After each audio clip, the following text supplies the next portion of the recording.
Good morning, guys. Glass coffee out on the porch with this view. Guys, this place is pretty magical.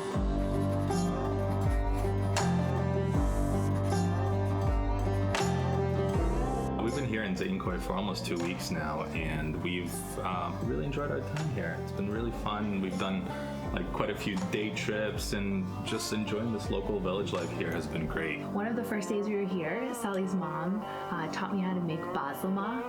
And guys, bazlama is life. Is life. So. It is a local bread. It is delicious, and she makes it up on her balcony. We're making bazlama with Sally's mom. You take the bread, you put it down, and you roll it in. And then you pick it up and put it on your hand. And then she does some mystical magic with her thumb. She does it so fast, but you kind of just massage it into like a nice little circle. And then you let it rest. Well, that one looks much better than my other one. Nice. So then you just roll it out. I'm not very good at making it a good circle. You're great, babe. Aw, thanks. Better than the first time. The first one I made, it was a heart shape, and she told me that my husband can eat that one. So whatever one looks like a heart in that pile is for you, babe. Is that true? Yes. Did she say that the heart one, the husband has to eat that one? Yeah, it's the tradition. Tradition. The ones that are like deformed a little bit. Yeah, the deformed ones. Wait, look at you guys, I do it good. Oh, that's good. There you go. Yes. She is so good at it. She's like a professional. Well, look at her go. I know. Look at her. And look at me fumble. Evet, profesyonelsin.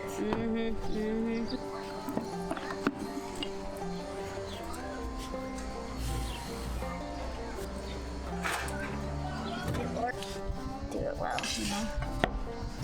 Oh my gosh. Oh my gosh, up, show my Sonny, Biraz daha, she just crisping it up a little bit, giving it a little bit of like That was char. the first one. It didn't get hot enough for her. So much bread. So delicious. Bunun da tersi düzü var.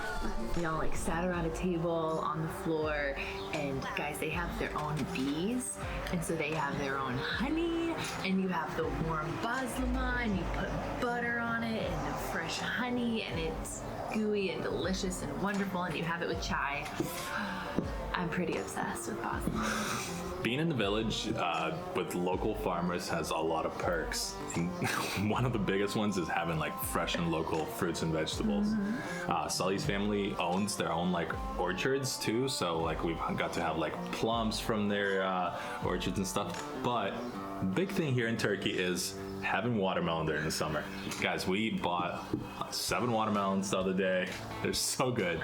They're so big. So big. And actually, even right behind us, Sally's family owns this land, and what they're growing on there is just a lot of watermelon. So we've thoroughly enjoyed it. The price of it is just so different from our last country. Like in Japan, watermelon was like $25-$30 for a watermelon, which is insane. But here it's just like $1 US.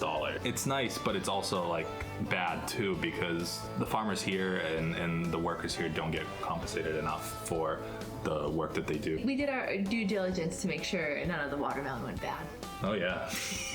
We've been eating at least a watermelon a day for the last like 2 Not weeks. per person. Not per person.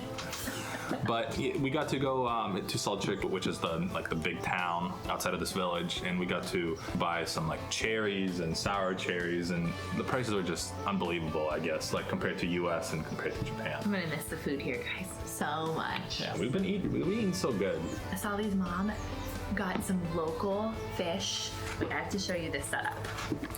Okay, so there is a lot of fresh water around us that, salt water too. Yeah, right? a lot of salt water. A lot of salt water, But these were freshwater fish. And there's a local fisherman that goes fishing, and he caught a bunch of fish, and then in the morning just came and hooked them on the basket right here. Okay, didn't wake up Sally's family, and then Sally's mom in the morning came out and she pulled it up there because they live upstairs, and then they had fresh fish, and then at a later date the fisherman comes and they just pay him for the fish. It's like this nice little thing they've worked out. but we got like a fresh fish feast. That's hard to say, a fresh fish feast. And she fried it, a fried fresh fish feast. Try to say that 5 times. I'm not going to. It was absolutely delicious. She fried the whole fish in this huge big vat in the garage, which is right over there. I guess I'm leaving my coffee because we got to show you this yard. Look, all of this is grapevines. There's grapevines all over there, and how many grapes there are? They're so amazing. Just in their yard, they have grapes, they have zucchini, they have squash, and probably my favorite, they have this huge, beautiful fig tree. If only we were here in August, they like all are in bloom, and Josette and Sully were telling us that you just like come out, pluck a fig off, chew on a fig, sweet, delicious. But it's July, we're not here in August. We'll have to come back in August, guys. Not this August, maybe next August. Above the garage, there's this big, huge tree. It's not in bloom right now, but it's karadut, which is mulberries. So when that big tree is in bloom, there's like fresh mulberries that like just kind of fall all over the path. But Yev was up there trimming the bush with Sally yesterday. This town, this village, is actually, it means olive village, because Zeytin means olives and Köy means village. So there's quite a few olive trees, as well as some other fruit trees around here. But the way that this village came to existence was after the fall of the Ottoman Empire. There was a forced population exchange. Anyone who was a Muslim Turk living in Greece area had to leave their land, their property, belongings, possessions, family, and then move to Turkey, and vice versa. If you were a Christian Greek living here in the Turkish area, you had to move to Greece. Sally's family actually used to live in what is now Greece, but during this time they were forced to leave their land and come to Turkey. And the government essentially incentivized people to come here and start up like farming in areas that were not fertile ground. This is kind of like how this village came to be. They were one of the first families here. They are like the first house in the town square. The Turkish flag right there, and right behind this wall is the town center where everything happens. Yeah, it's where Josette and Sally had their wedding. It's like right on the other side of this wall. There's also a town really close nearby. It's called Şirince, which is an old town. It was settled by Christian Greeks. They lived kind of up on the hill. There's like a church and a hall, which is like now turned into like a museum where they actually talk about the population exchange in English and in Turkish, and you get to like learn some of the history and the hardships that came along with this event in history. Families were separated. It was devastating. And to see the resilience that these people came in and had to figure out ways of farming land that had never been farmed before, crops that they hadn't grown before, and make a whole livelihood after leaving everything they had. Like, pretty devastating, and it's pretty amazing what they've done. Yeah. One of the crops that they figured out that grows well here is pomegranate trees. And I've never seen a pomegranate on a tree, and now I've seen hundreds and thousands of them. They're beautiful, and I just want to show you the flowers. Right across the street is one of the pomegranate groves. There's so many around this town. But if you look at the flowers, look how bright red they are. They're amazing. I had no idea that a pomegranate actually comes from the flower. So they'll pluck 2 of these off, so only one of them will stay here. Same here, they'll only leave one. So all the nutrients goes just to that one fruit. But look right in here, you see like the crown that's right there? From this base will grow the fruit, and this same shape, you see it on the top of the pomegranate. Like that's the crown of the pomegranate, right here. That's where the flower used to be. And that's so cool, it's so beautiful. So these ones are like little and green, and they still have a few more months to go, but they're gonna get to be about like this big and red and juicy. And I just can't even imagine this whole grove like lit up with these beautiful red pomegranates. It would honestly look like Christmas. It's actually kind of crazy that these trees actually even exist here, because we are really, really close to the Aegean Sea, and the soil is at sea level. So in the wintertime, land gets flooded from ground up with salt water. And the soil, essentially, because of how much salt is in the soil, it doesn't allow for vegetation to grow. Good night, Good night, Sally's at. Working the field. We are like in his office. Yeah. And so what they have to do, and they've been kind of like discovering this over the last like few decades, they have to wash the soil of its salt. So they tap into a freshwater table, which is like really deep down. They pump the water up. They make these like pools of the soil. They flood it, and then they essentially let the salt bind with the fresh water, and then they drain it. They open this like gate, all the water drains, and they do this all summer long, if not more, just to get rid of the salt. And once that happens, they're able to start planting trees and other vegetation, other fruits and vegetables. But even doing so, they're able to only wash like a certain layer of the soil. So the trees that they plant have to have root systems that spread out as opposed to down. These pomegranate trees, they're thriving here now because of the work that this community has done. And they've been expanding really far out. I mean, it was amazing to see this from above. And to think that they had to wash all that soil. Like they couldn't just plant. Like we actually got to see a whole new field that they're doing this washing process and get to see like so much salt on the road that like just came out of the soil. I tasted it. You tasted it? Remember? Oh yeah, you did.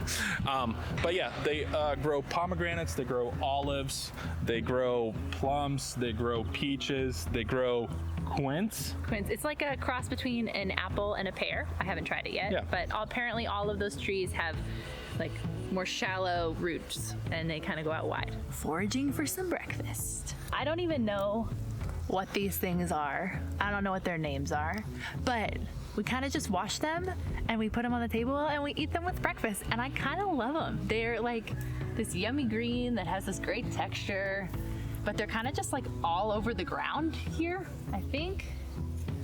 I got enough. Zeytinköy is in a really cool location. So just about 3 minutes down the road by car is the Aegean Sea. It's a big beach. You can drive your cars on it. People do barbecues.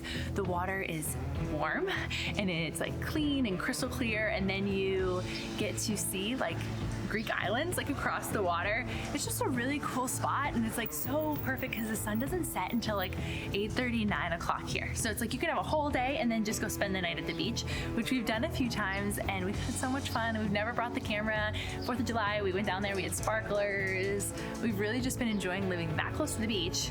But then you come back here and you're like in this really cute village. But also only about 5 miles down the street is Ephesus. Like the Ephesus, like the ancient Roman, beautiful, amazing city of Ephesus. So this whole land actually used to be, for the most part, underwater because Ephesus was a port city.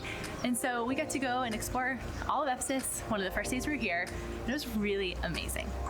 The other two things we did was we went to Izmir, we went to the bazaar, and we also got a haircut for me. We didn't think this was gonna be a big thing, and so I didn't actually start videoing forever ago. Yep came in to get a haircut, and it's turned into a haircut, facial, eyebrows, Ears. They waxed his ears and threaded his ears. It's crazy. Guys, I've never even had a facial. This man just got a facial in Turkey, so. Hey, go all out in Turkey. I think they're actually gonna do like a keratin hair treatment. Yeah. You're looking spiffy, man. If you're in Turkey and you want to get the full treatment, we'll link below where you need to go. The next day we just rented a car and went to Pamukkale, which is the cotton castle. Beautiful white hills with water pools, like turquoise clear, kind of milky water sometimes. Beautiful ruins, probably some of the best ruins we've seen so far. Just really, really nice day trip, 7 hours of driving. Totally worth it. One of our last nights here, Sally's mom made probably one of my favorite foods that we've had while in Turkey, and that's saying a lot because we've had a ton of amazing foods. But she made something called gösleme, which it is the same dough that's in bazlama. Maybe you're sensing a trend. But you roll it out thinner, and then she stuffed it with this mixture that was like fresh farmer's cheese, tomatoes, Onions, peppers, parsley. and it was just like in a big bowl, and she put it in, and then she folded it over kind of like a quesadilla, and then like pinched it shut, and then they put it on the same wood stove that's up on the balcony. It only takes like a few minutes, and then you have this amazing pita doughy thing that you put honey, because that's my favorite with the spicy peppers, sweet and spicy. Like fold it up. Guys, I looked ridiculous. I was such a mess trying to eat this, but it was just so fun and so yummy. It was so good. But guys, we have one last Turkish breakfast with our friends. They're probably awake. We're gonna go make some breakfast, wash my greens, and then we're off to the airport. But this has been such an amazing like vacation adventure. Oh, I'm gonna miss it. we're gonna really miss it. Sally's mom and sister, they gave me this beautiful scarf, which is now in my hair right now, but it is so pretty. And we had to say goodbyes, but I have to check my bag, so wrapping my backpack up, and then I think we're just getting in the car. Daisy. Let's go!